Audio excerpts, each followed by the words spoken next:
Hi friends, today special వచ్చేసి వినాయకుడికి ఇష్టమైన ఉండ్రాల పాయసం అండి.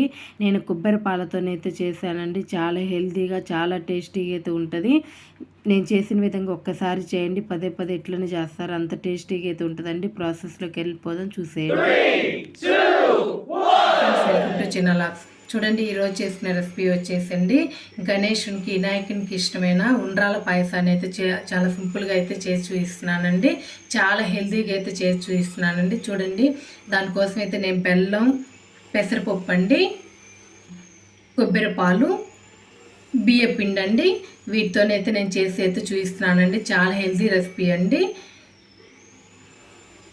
చూడండి ఎట్లా చేయాలనేది అయితే ప్రాసెస్లోకి వెళ్ళిపోతాం, చూసేయండి. ఫస్ట్ అయితే ఒక కళాయిని అయితే పెట్టేసుకొని పెసరపప్పుని అయితే వేయించుకున్నామండి. లైట్గా కొంచెం పచ్చి స్మెల్ పోయేదాకా అయితే వేయించుకోవాలి. చూడండి, మీడియం ఫ్లేమ్లో పెట్టేసుకొని కళాయి హీట్ అయిన తర్వాత మీడియం ఫ్లేమ్లో పెట్టుకొని అరకప్పు వరకు అయితే పెసరపప్పు అండి. కొంచెం లైట్గా కలర్ చేంజ్ అయితే సరిపోతుందండి, ఎక్కువ అవసరం లేదు. వేయించుకున్న తర్వాత నీట్గా వాష్ చేయాలి. ఇట్లా పెసరపప్పుని వేయించి చేయడం వల్ల అండి పాయసం అనేది మంచి టేస్ట్ వస్తుందండి, చాలా బాగుంటుంది. చూడండి, ఇట్లా మంచి స్మెల్ వస్తుందండి వేయించేటప్పుడు. అట్లా మంచి వాసన వచ్చేటప్పుడు ఇంకా స్టవ్ ఆఫ్ చేసేసుకొని 1 or 2 టైమ్స్ స్టవ్ అయితే ఆపేసానండి. 1 or 2 టైమ్స్ నీట్గా వాష్ చేసుకొని అయితే మంచి వాటర్ అయితే పోసుకోవాలి. చూడండి, 1 or 2 టైమ్స్ అయితే నీట్గా వాష్ చేసుకొని వాటర్ పోసుకోవాలండి. 1.5 కప్పు వరకు అయితే నేను వాటర్ పోస్తున్నానండి. చూడండి, ఇదే కప్పుతో తీసుకున్నాం కదండి, కప్పున్నర అయితే వాటర్ పోసుకోవాలి. అదే మీరు కుక్కర్లో ఉడికించుకున్నట్లయితే కప్పు వాటర్ అయితే సరిపోతాయండి. నేను నార్మల్గా ఉడికిస్తున్నాను కాబట్టి కప్పున్నర వాటర్ అయితే పోసాను. మెత్తగా ఉడికించుకోవాలండి. స్టవ్ ఆన్ చేస్తున్నాను. చూడండి, మళ్ళీ ఒక చిన్న కళాయిని అయితే పెట్టుకొని పిండిని కలుపుకోవడానికి అయితే 1/2 కప్పు అయితే వాటర్ అయితే పోసుకోవాలండి. అన్నీ ఒకే కప్పుతో తీసుకోండి. చూడండి, ఇదే కప్పుతో నేను 6 కప్పు అయితే వాటర్ అయితే తీసుకున్నానండి. చూడండి, వాటర్ అయితే బాగా బాయిల్ అవుతున్నాయండి.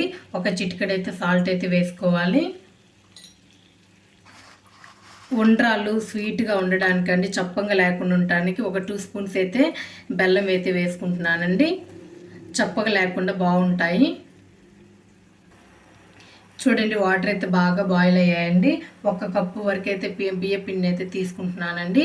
చూడండి, పొడి బియ్య పిండి అండి. 1 కప్పు నిండుగా అయితే వేసుకోవాలి. సిమ్లో పెట్టుకోవాలండి. మంట మొత్తం చిన్న మంట మీద పెట్టుకొని పిండిని వేసుకుంటా కలుపుకోవాలి.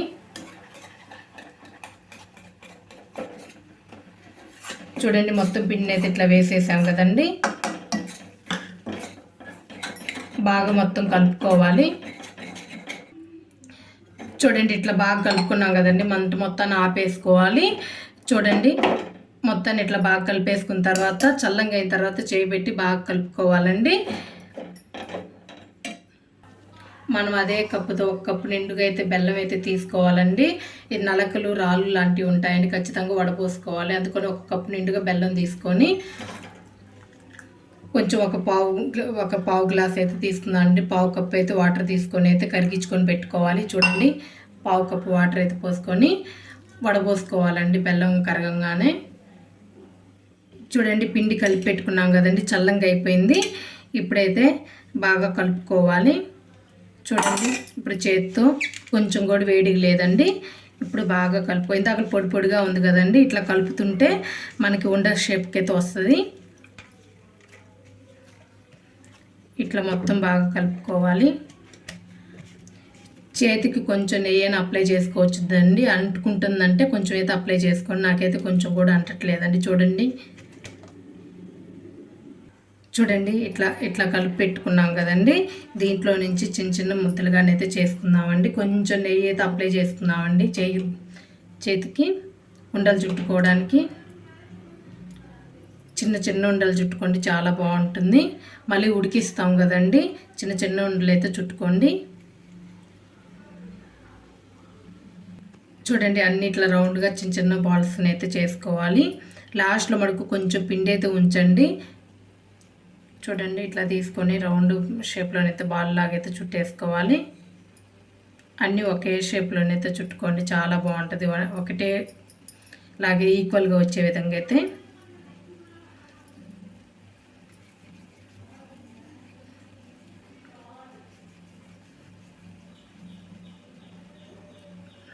అన్నీ ఈ విధంగానే చూడండి అన్నీ ఒకే సైజులో ఉండల్లాగైతే చుట్టేసుకున్నాం కదండి. లాస్ట్లో 2 ఉండలకు సరిపడా అయితే పిండి నుంచేసుకొని కొంచెం వాటర్ అయితే తీసుకోవాలండి. ఒక 3 స్పూన్స్ వాటర్ అయితే తీసుకొని, ఎందుకంటే పాయసం అనేది కొంచెం చిక్కగా రావడానికైతే ఇట్లా కలిపేసుకొని పెట్టుకోవాలండి.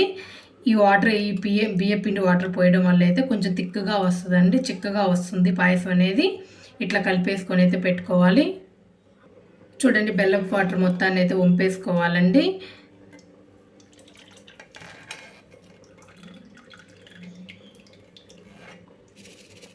చూడండి ఎట్లా రాళ్ళు నల్లగా ఉన్నాయో చూడండి. ఇట్లా వంపేసుకొని అయితే పక్కనైతే పెట్టేసుకుందాము. చూడండి వెడల్పుగా ఉన్న ఒక కళాయి అయితే పెట్టుకున్నామండి. ఈ ఉండ్రాలను ఉడికించుకోవాలండి వాటర్లో. చూడండి స్టవ్ ఆన్ చేస్తున్నాను. ఈ కప్పు కదండి మనం బియ్య పిండి తీస్తుంది, ఒకే కప్పునైతే యూజ్ చేయండి. ఒక కప్పుకి 3 కప్పుల దాకైతే వాటర్ అయితే వేసుకోవాలండి.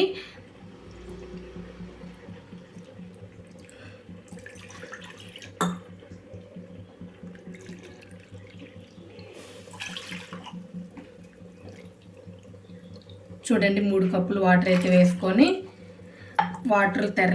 వాటర్ అనేవి తెరలాలండి, బాగా బాయిల్ అవ్వాలి. చూడండి వాటర్ అయితే బాగా తెరులుతున్నాయండి. ఇప్పుడు 1 బై 1 వేసేసుకున్నాము. ఇప్పుడు అడుక్కున్నాయి కదండి, బాగా పైకి తేలిన దాకైతే ఉడికించుకోవాలి ఉండ్రాలని. హై ఫ్లేమ్లో పెట్టుకోవద్దండి, మీడియం ఫ్లేమ్లోనే పెట్టుకోవాలి. చూడండి మీడియం ఫ్లేమ్లో పెట్టుకొని బాగా ఉడికించుకోవాలి. మనం వేసినప్పుడు అడుక్కుపోతాయండి ఉండ్రాలు. మనకు ఉడికిందో లేదో తెలుసుకోవడానికి ఉండ్రం అనేది పైకి వస్తుందండి, వాటర్లో నుంచి పైకి తేలుతుంది. అప్పుడు కరెక్ట్గా ఉడికినట్లు. పెసరపప్పు కూడా చాలా పర్ఫెక్ట్గా ఉడికిందండి. మనం పోసిన 1.5 గ్లాస్ అయితే కరెక్ట్గా సరిపోయాయి. చూడండి ఇట్లా ఉన్నప్పుడైతే ఆపేసుకొని వెనుపుకోవాలండి. మనం పప్పు గుత్తితోనైతే వెనుపుకోవాలి. చూడండి ఇట్లా మెత్తగానే తెనిపి పెట్టుకోవాలండి. చూడండి చాలా మెత్తగానే తెనిపేసుకున్నాము. చూడండి ఉండ్రాలు కూడా పర్ఫెక్ట్గా ఉడికాయి. చూడండి ఎట్లా పైకి వస్తున్నాయో. ఇదిగోండి మన ఉండ్రాలు కూడా చాలా చక్కగా ఉడికాయండి. ఉండ్రాలు అయితే చాలా చక్కగా ఉడికాయండి. ఇప్పుడు స్టవ్ ఆఫ్ చేసేసుకొని ఇదిగోండి పెసరపప్పు ఉడికించి పెట్టుకున్నాం కదండి, ఉండ్రాలు మొత్తాన్ని కూడా దీంట్లోనే వేసేసుకుందామండి. ఇది కొంచెం చిన్న కళాయి అండి, అందుకని ఇది కొంచెం వెడల్పుగా ఉందని మొత్తాన్ని అయితే దీంట్లోకే వేసేసాను. చూడండి వేసాం కదండి. ఒక 2 నిమిషాల పాటు అయితే ఇట్లా ఉడికించుకోవాలండి. పెసరపప్పులో ఉండ్రాలను అయితే ఉడికించుకోవాలి. చూడండి పెసరపప్పులో ఉండ్రాలు ఇట్లా ఉడుకుతున్నప్పుడు మనం ముందుగానే కొంచెం పిండి తీసుకొని వాటర్ వేసి కలిపి పెట్టుకున్నాం కదండి. ఇది థిక్నెస్ కోసం అంటే మనం ఇది కలిపేది. ఇట్లా మళ్ళీ ఒక్కసారి కలుపుకొని మొత్తాన్ని అయితే వేసేసుకోవాలి. చిక్కగా రావడానికి అయితే మనం ఇట్లా వేసుకుంటామండి. చూడండి వేయగానే ఒకసారి కలుపుకోండి.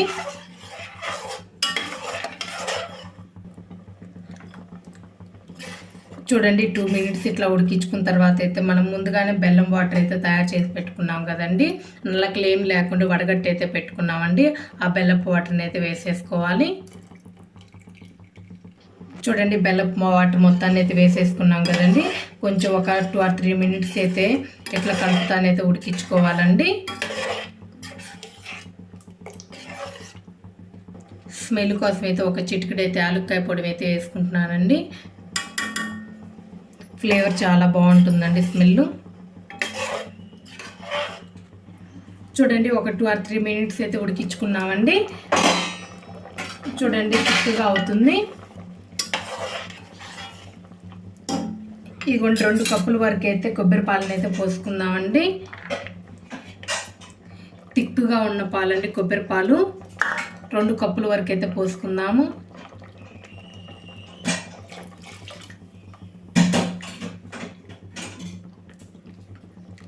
చూడండి 2 కప్పుల వరకు అయితే పోసాను. ఒక 2 or 3 మినిట్స్ అయితే ఉడికించుకోవాలండి. ఒక చిటికెడైతే సాల్ట్ అయితే వేసుకుందామండి. స్వీట్నెస్ కోసం అయితే ఒక చిటికెడైతే వేసుకున్నాను సాల్ట్. చూడండి, ఒక చిన్న కళాయి అయితే పెట్టుకొని డ్రై ఫ్రూట్స్ని అయితే వేయించుకుందామండి. ఒక అర స్పూన్ అయితే నెయ్యి అయితే వేసుకోవాలి.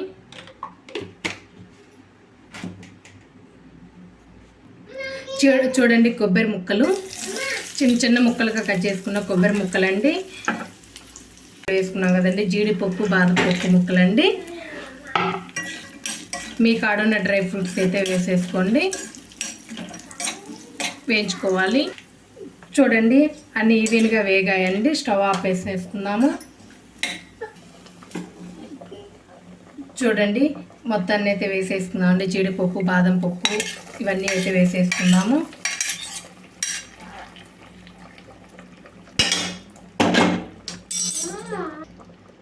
చూడండి, మన ఉండ్రాల పాయసం అయితే రెడీ అయిందండి. చూడండి ఎంత బాగుందో. నేను చేసిన విధంగా అయితే మీరు కూడా చేయండి, చాలా టేస్టీగా అయితే ఉంటుందండి. స్టవ్ అయితే ఆఫ్ చేసేసుకుందామండి. స్టవ్ అయితే ఆపేసానండి. ఇంకా చల్లారిన తర్వాత అయితే ఇంకా కొంచెం చిక్కుపడుతుందండి. అందుకని ఈ విధంగా ఉన్నప్పుడే స్టవ్ అయితే ఆపేసుకోవాలి. నా వీడియో కనుక నచ్చినట్లయితే లైక్ చేయండి, షేర్ చేయండి, కామెంట్ చేయండి. ప్లీజ్ సబ్స్క్రైబ్ చేసుకోండి. Thank you.